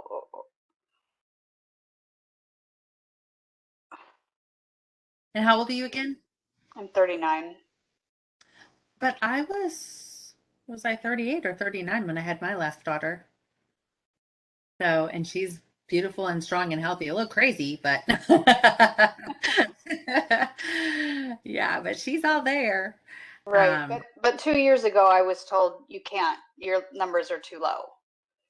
oh, got it. Yeah, I So, and didn't that have one. was yeah, 2 years. So Ah, yeah. So I would like to look into my own fertility on top of this adoption thing, because I'm going head first into that.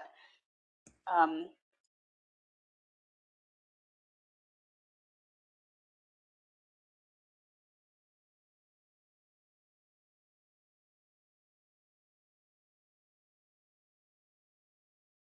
I think you'll understand this next thing that I want to tell you. Yeah. When I was first pregnant and I was so scared and I couldn't figure out how the hell it happened and what I was going to do and why my partner was being such an asshole to me, and I was feeling sorry for myself, and I went into a meditation, and I saw a different dimension. It, a dimension, maybe a dimension isn't the right word, but some sort of different dimension where I felt a new partner. It was a totally different man. I'd never met him before, and I felt his energy and felt everything about him. And I had a son and I had a daughter, and everything was safe and together and okay. And I remember kind of going like, boy, I wish that was happening now. How do I make that dimension real now? And long story short, I was very convinced that I was going to have a girl and that was going to be fine. And then I was going to meet the new guy and he was going to be great and love the daughter. And then I was going to be able to bring in this boy and I could recreate all that. And then I found out it was a boy, and I think I mourned the girl for like 30 seconds and then went, Down syndrome. Okay, fine. Now I have to focus on this because this is my son now. And I shifted really quickly and I was fine with that. But after the death of my son, about a week out of the hospital, I went to a psychic and she said to me, the babies don't ever come through for me, so don't expect the baby to come through. And I said, well, my son might because he's pretty strong. And he comes through to my mother a lot. She dreams about him, she sees him, she hears him, everything, but he doesn't come through to me a lot because I'm so clouded. And the psychic said, finally at the end, she said, oh, okay, I see him. And then she goes, oh, he's like toting around this little girl with them. And then she goes, oh my God. Okay, so he's telling me I'll be back. I'll be back. I'll be back. And he's working and he's looking for a body and he doesn't know how he's going to find it. But he said to tell Grammy, which is my mother, tell her I'm coming back. And I didn't tell her about the adoption that I wanted to do. I didn't tell her about the fertility. I didn't tell her about that I had seen that scene. All I said to her was that I had lost my son. And when he said that, it was like, yep, I already knew that. I knew it. Like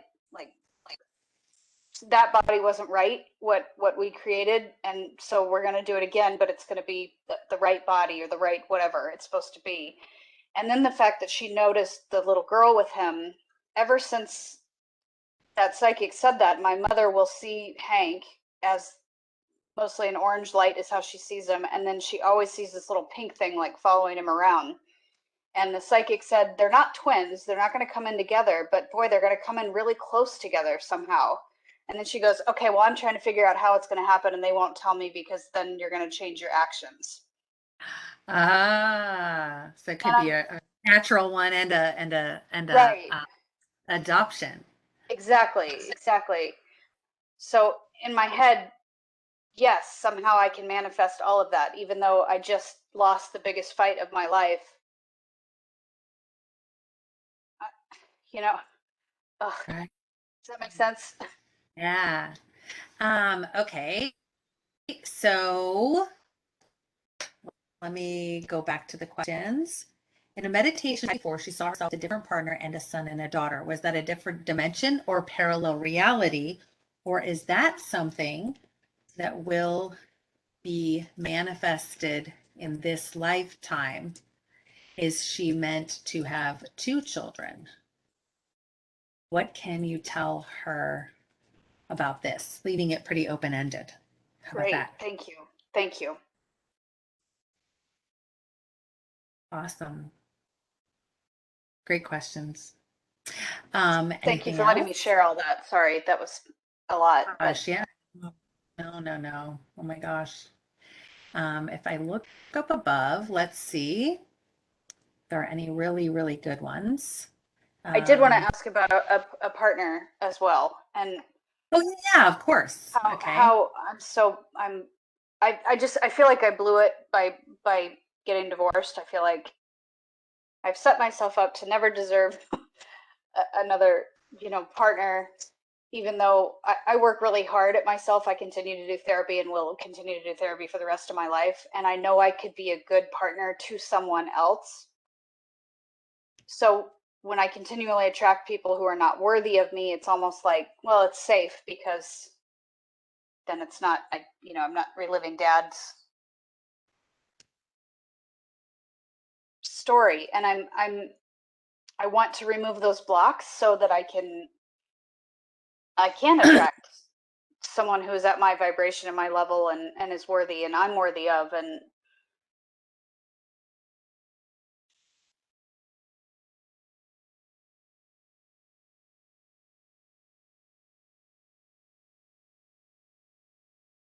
I feel like I'm justifying.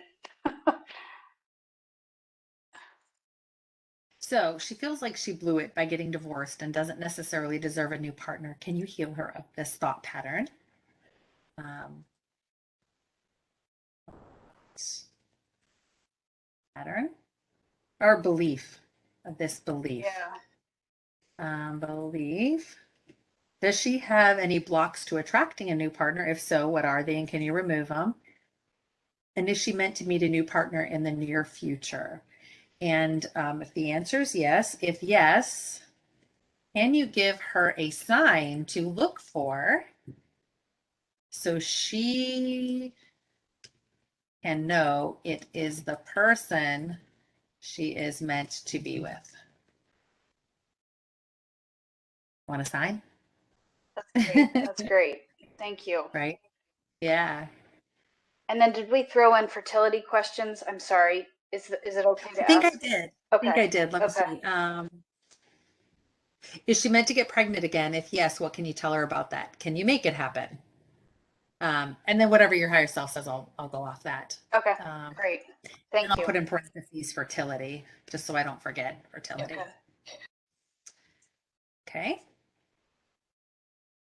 So, unfortunately, this is a page and almost 3/4. Oh, I'm So sorry. that, Okay.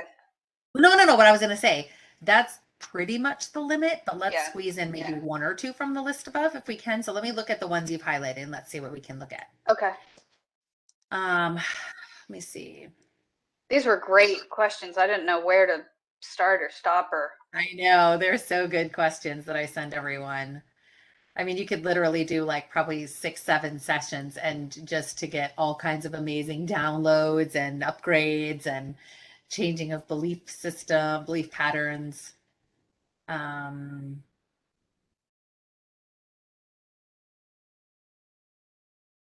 let's see.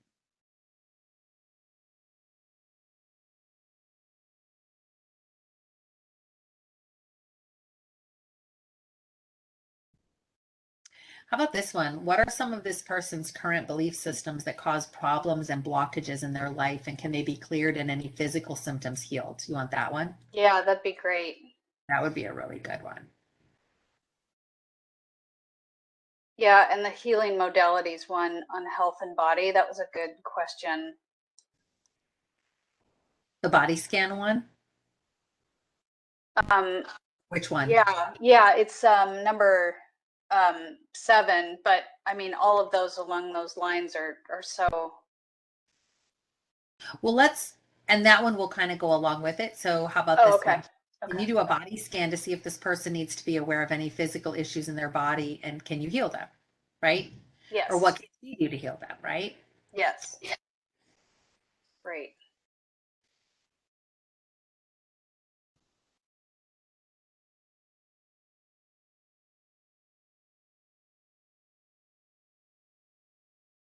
And Tracy, to be blunt, those questions around Hank and my fertility and future and relationship, those are really driving why I wanted to do this, and I was so excited to find you. Yeah, So absolutely. No, we the will early absolutely get questions.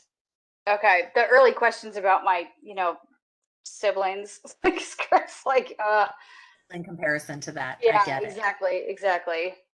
No, no worries. I totally get, no, we will not leave anything about the pregnancy out of this at all. Okay.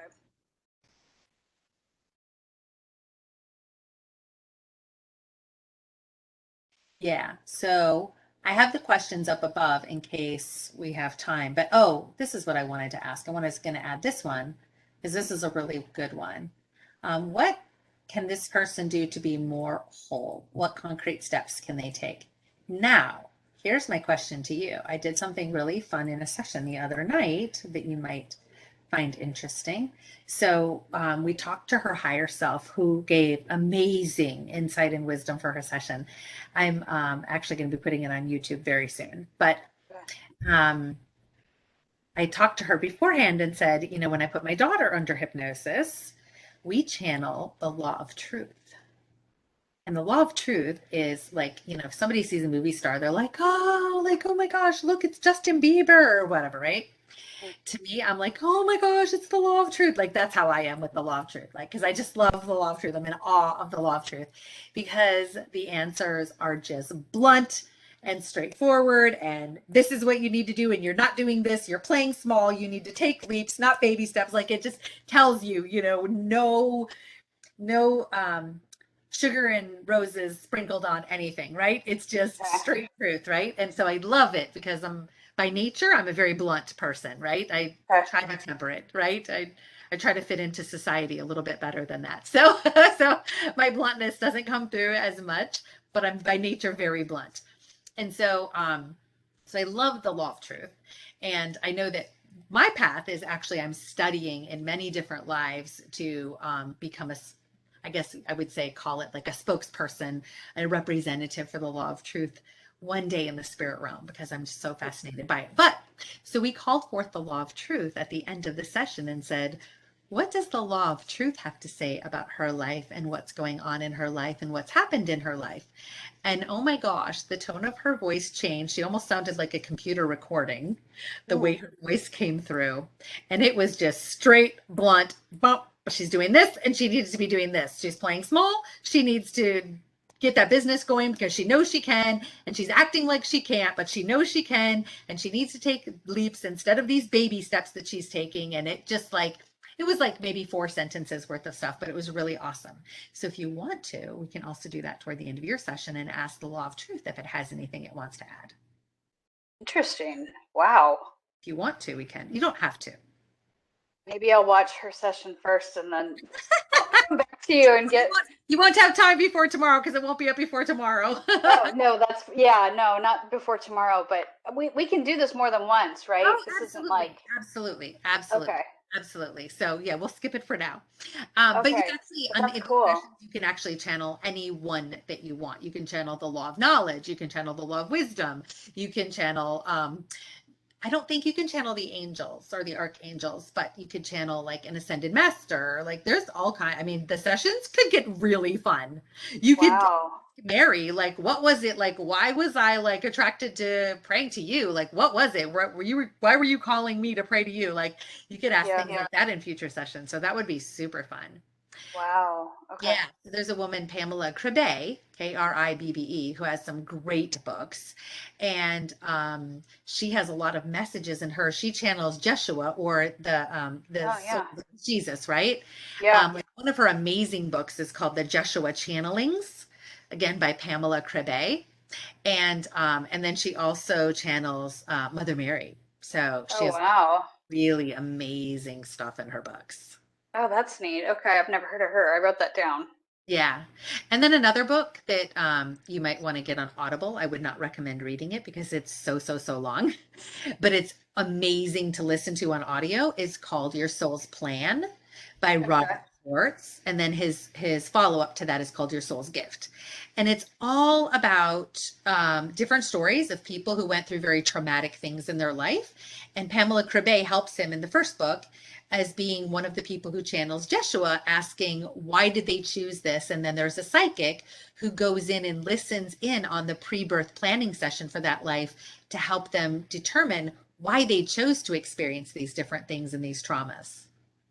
And Wow. it's really fascinating because there's something in everyone's life that you can pick up and go, oh, wow, I can really relate to that. So those are That's amazing cool. to listen to on audio. Again, Your Soul's Plan and Your Soul's Gift by Robert Schwartz. And that's how Schwartz. I Okay. That's how I got introduced to Pamela Crabbe, is because she was one of the people who helped in his first book. Okay. Oh my God, how cool. Thank you.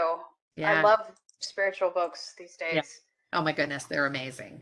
And if you want like top of my list, but well, I don't know. This book might go top of my list. I don't know, Yeah. but so far Okay. now top of my list, and like I said, I'm a book fiend, is a book called I Am, I Create by Erin Worley. And that's a tiny little book, and I recommend that on Audible and written, so you can Okay. literally brainwash yourself with that book. It's really Okay. short, but it's the kind you want to brainwash yourself with. Basically, what I mean by that is reprogram your mind with the information in there and get rid of the old um, beliefs that we were taught growing up, that we're not God, that we're not creators, right? And this Okay. book is amazing. Wow. Okay. Oh my God, thank you. Yeah. Yeah. Amazing book. I recommend that one like crazy now. And it jumped Okay. to the top of my pile. Oh, very Yeah. cool. Thank I you. think I've listened to it like 50 times already, and I'm not definitely not done because it's Okay. programming my mind. I am, I Okay. create. Everything else is an illusion. The only two things that are true are I am, meaning you are God, and I create. And we are infinite creators. Okay. Everything else is an illusion. Okay. Okay. I've been learning that slowly but surely. Um, Yeah. it seems like if I may just point one more out, is that now that I've lost my son and I'm sort of back into life somehow, I mean, everything feels so useless and stupid. And it's like, what's the purpose? And I did a past life regression where when I was pregnant to try and figure out where my son and I had been before, and I was his father in one life, and I lost him. I think he got hit on his bicycle by a car, and he was like 8 or something like that. And I lived out the rest of my days just sort of waiting to die, very desolate, very isolated. And now that I'm in this state, I'm starting to reconnect with, like, I could do that again real easily Yeah. and fall into that. There's nothing really matters anymore at all. What? Well, and that would be the reason you probably, if you chose to come and experience this, is to do it right this time and to not let that happen, right? Possibly, That yeah. that everything's a choice, right? We can Right. choose. So really, one of the main lessons that people come here to learn is that nothing on the outside or the external should dictate how we feel and how we are on the inside, because joy and happiness and love can only come from within, never without, not even from a child, right? So that's a huge lesson. So it doesn't matter what happens on the outside. It doesn't matter, if your whole world caves in and falls apart on the outside. You have that wellspring inside of you because you are God, right? Okay. Yeah. Right. Yeah. And so a lot of times I see people in these past lives and they leave, and I ask them, now that you're outside the body looking down, what are you thinking or feeling? So that'll be a question in your session I'll ask when you leave a life. Okay. We'll look at the death scene. And a lot of times people will say, gosh, I wasted it. Like, I let myself be consumed by grief or anger or whatever it was. And I didn't live life to the fullest. Like, and they go up and do a pre-birth planning session and they find a life that's similar to Yeah. redo it Yeah. Okay. because they're like, I want to do it right this time, because I Yeah. didn't in that one. And so their soul wants to get it right. Our souls want to get it quote unquote right, right? Like Right. we want to understand that we are the source of our own love and our own happiness, Right. right? But, You can't but find without it on. a so when I was pregnant with my son, though, I felt like we had this purpose, and I was starting to put together all these pieces of what it was I was going to do with him, and serve, how we were going to serve was basically it. And now that I've lost him, it's like the I've lost my purpose. I had I had a purpose there, like, in my grasp, and then it was gone. Right. But you put your purpose in the hands of someone else, meaning someone else had to be there in order for you to do it, right? Yeah.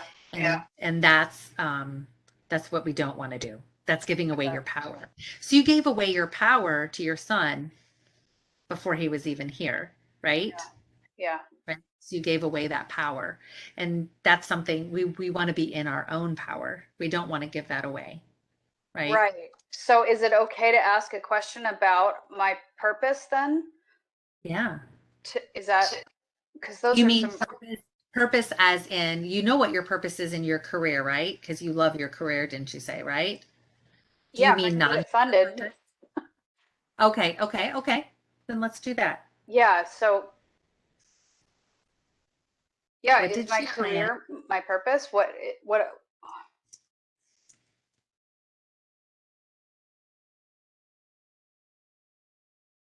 Okay. I've gone almost Yeah. 40 years thinking my purpose was one thing, and then I got pregnant and found a whole new level of purpose Right.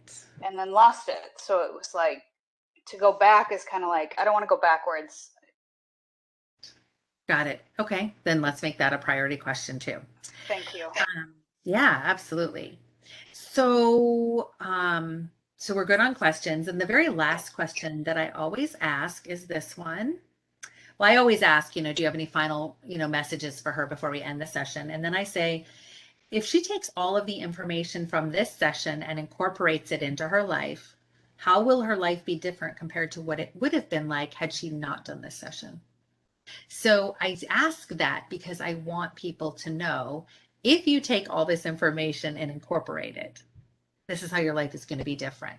Because if you don't, it's almost like you may as well not even have had the session, Okay. because you're putting all this time, effort, money, energy into it.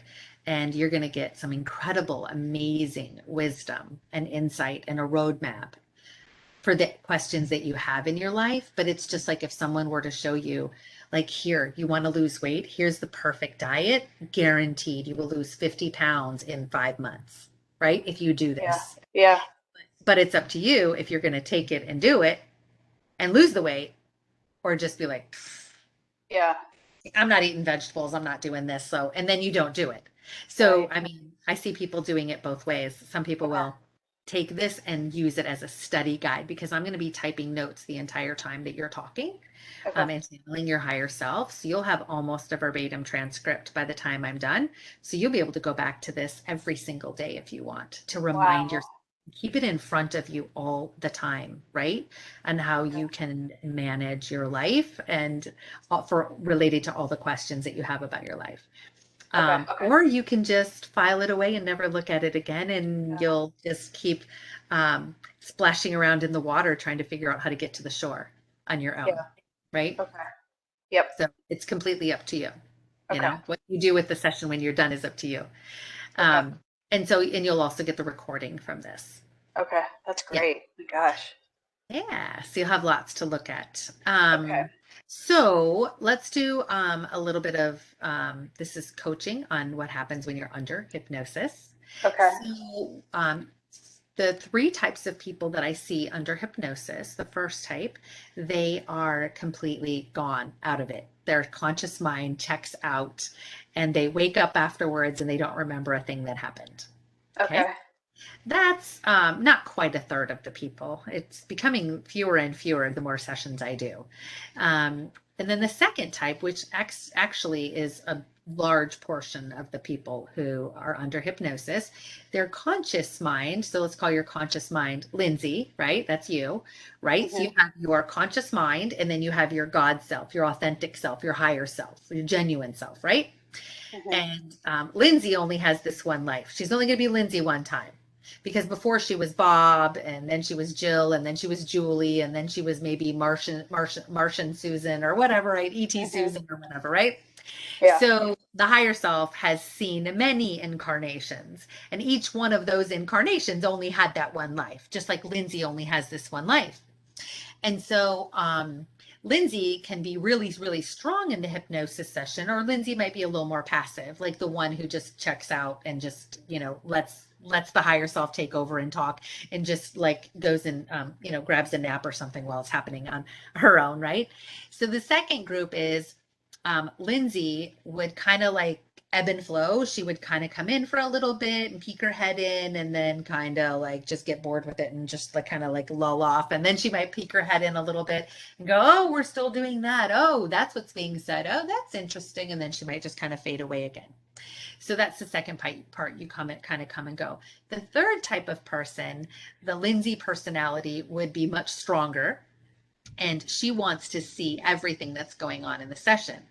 So, and this is where it kind of splits in two. So if that's the way, if Lyndsie comes in very strong, Lyndsie could decide to just be an observer and be like just listening to everything, to the point where you're kind of wondering, you're kind of like, oh, am I even under hypnosis? Like, I'm aware of everything she's saying and everything that's going on. People have this mentality that if you're under hypnosis, it means you're knocked out, like the first group, right? You're knocked out and you shouldn't remember a thing, but that's not how it is. It's really like a really deep meditation where you're in a theta brainwave state, which is the slow brainwave state just before you go to sleep. And your conscious mind is not blocking anything that's being said. It's allowing things to come through that are in your subconscious or in your higher self. So if Lyndsie is just being there as an observer, it's awesome. You just kind of be like, oh, I'm one of the observer type, right? And you just go with it.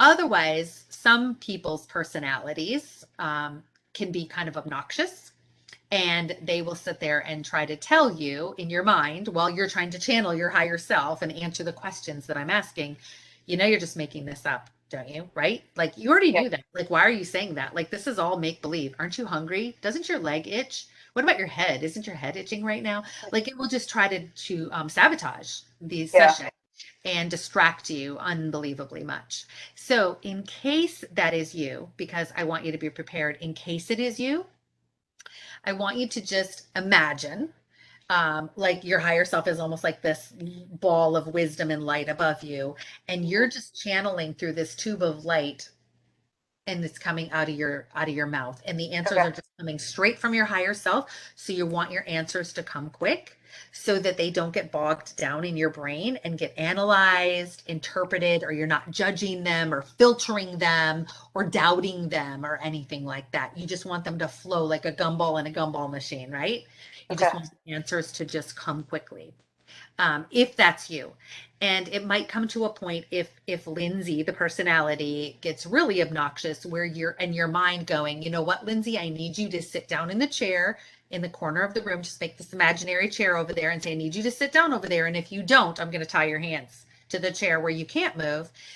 And trust me, if there is any sort of real emergency, like my house is on fire or some crazy real emergency, please come and wake me up. But otherwise, let's both listen, right? So you're going to have this conversation with Lyndsie, the personality, between today and tomorrow. Lyndsie, let's both listen. Let's see what's said. Let's just listen and see what's said, right? And we'll take what we want and we'll leave what we don't want, right? Because you have the ability to take what you want and leave the rest. And so work with Lyndsie as a partner with your personality. A lot of people talk about ego death.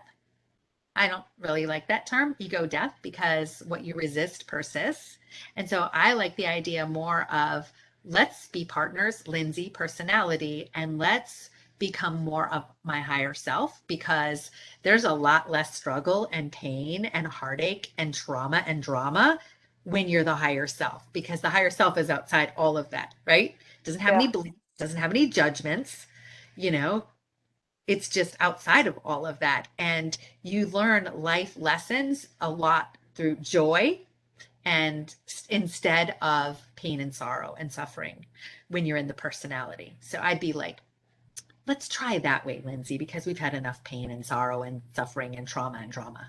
So invite Lyndsie kind of along on that journey to become part of the triad of the three of you merging as one, more into your higher self. So you want to do that in between today and tomorrow, and just kind of ask Lyndsie to be part of that and to allow the session to happen.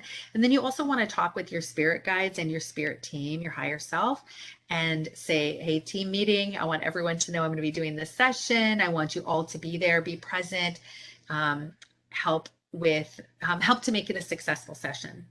And then the third thing I want you to do is to not imagine any thing that's specific that's going to happen in the session.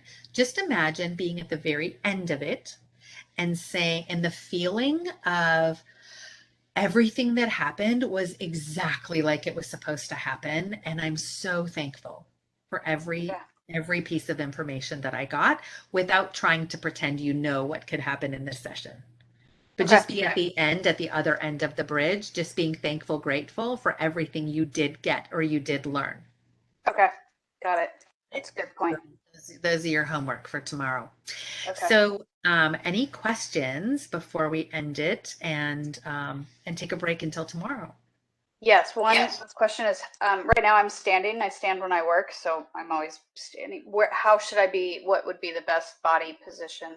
So you want to be laying down or in a Okay. reclining chair. Okay. And then, do you have earbuds on now? I do. Yeah. And those are perfect. The first ones were not good. So, Yeah. so No have kidding. those, just make sure if they're wireless, that they're fully charged, that whatever computer or phone or whatever you're using is also fully charged. Okay. Will have something in my script that I will say to you when you're going under that will not be on the recording because the induction does not go on the recording. But part of it does say that if anything happens with the connection between the two of us, you'll be able to stay in this completely relaxed state while you reestablish the connection. And then we'll Oh, pick cool. up just like nothing happened. Um, Wow. and if for any reason you're unable to reestablish the connection with me, your higher self will wake you at the most appropriate time yet that day. Okay. Okay. So, Got and it. you've never ever, people are funny. They ask me, they're like, how could you do them online? What if you lose the connection and they stay in hypnosis? It's like, I've never read a headline where anyone's ever died in hypnosis. Yeah. As Yeah. this person's been under hypnosis for 40 years and they finally just died. Like, that's so ridiculous. That's Hypnosis, hilarious. you're right. Hypnosis again is just like a Yeah. deep meditation. It's not anything to fear or be afraid of. If you needed to come out of it for any reason, or if I asked you anything insane or ridiculous or told you to jump up and start squawking around like a chicken, you'd pull yourself out of hypnosis because it's Interesting. literally Okay. just, yeah, it's just like a deep meditation. So, Okay. um, so no worries there. Okay. Great. Great. So any other questions? No, that was it. Those were great points.